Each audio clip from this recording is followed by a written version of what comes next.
E para quem está se perguntando, quem é Daniel Perry? Daniel Perry nada mais é do que o nosso presidente do Sistema Anglo. E para começar esse bate-papo, Perry, eu queria que você contasse aí um pouquinho da história do Sistema Anglo, Claro. né, que é uma história que eu acompanho desde criança, uma história muito bacana, a qual a minha Legal. família também, com muito orgulho, é envolvida. Certo, eu tenho muito orgulho de contar essa história. Gosto muito, porque sou professor de história, né? De formação. Bom, o Anglo, Dedé, ele nasceu no final do século XIX. As origens têm a ver com o final do século XIX, quando o professor veio de Portugal para o Brasil e montou um colégio em São Paulo, chamava Colégio Professor Guerreiro. Só que ele, depois de algumas décadas, faleceu e os novos controladores, isso fim da década de 1910, resolveram mudar o nome do colégio.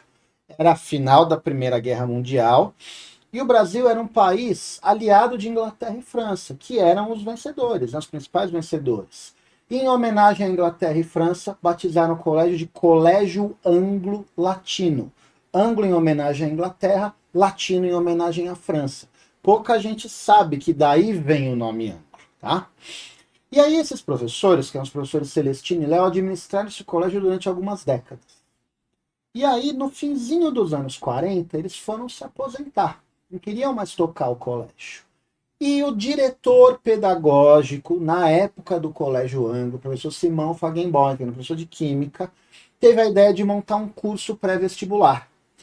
E aí o colégio ele deixa de existir e ele fica com o nome, o professor Simão Fagenborn, ele mantém o nome, só que aí de colégio se transforma no curso Anglo Vestibulares, curso Anglo Latino. O latino depois caiu em desuso e passou a ser só curso Anglo, curso ou Anglo Vestibulares. E aí muita gente vinha para o Anglo de várias cidades de São Paulo, vários estados do Brasil. E o Anglo tinha tantas aprovações que o símbolo, que é o leão, vem daí. Porque como é que era lá, principalmente nos anos 70, 80, chamado calouro da faculdade, o primeironista, bicho. E quem é o rei dos bichos? O leão.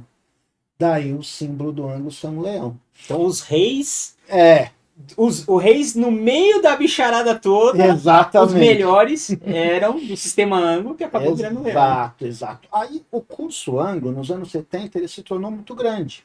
E os fundadores, eles não conseguiam dar aula para todas as turmas, mas os alunos queriam ter aula com os professores fundadores. Isso que é bacana, né? Não foi só Hum, fundar a escola, eles também eram exatamente. professores, Tam- estavam atuando dentro da sala de aula, né? Exatamente. Atuaram durante décadas, desenvolveram uma metodologia didática muito eficiente, que dava muitos resultados e atraía alunos do Brasil todo. E aí, como resolver esse bom problema, que era ter muito aluno, né? Que queria ter aula com eles por causa da metodologia. Aí eles criaram um material que na época foi chamado de apostila caderno. Eles pegavam o conteúdo de todas as matérias e dividiam em 8 apostilas, tá?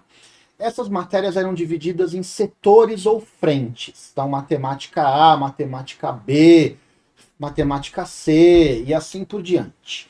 A lógica era fazer com que o professor se especializasse num setor para ter mais eficiência. Então, ele dava aula de um mesmo setor em várias turmas.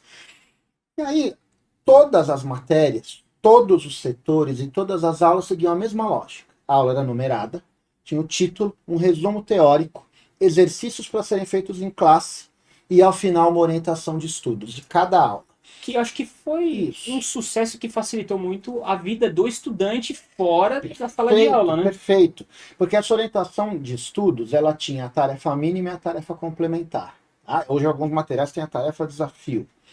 E o que acontece? O aluno sabia o que ia aprender, o que ele tinha que fazer em aula, o que ele tinha que fazer pós-aula.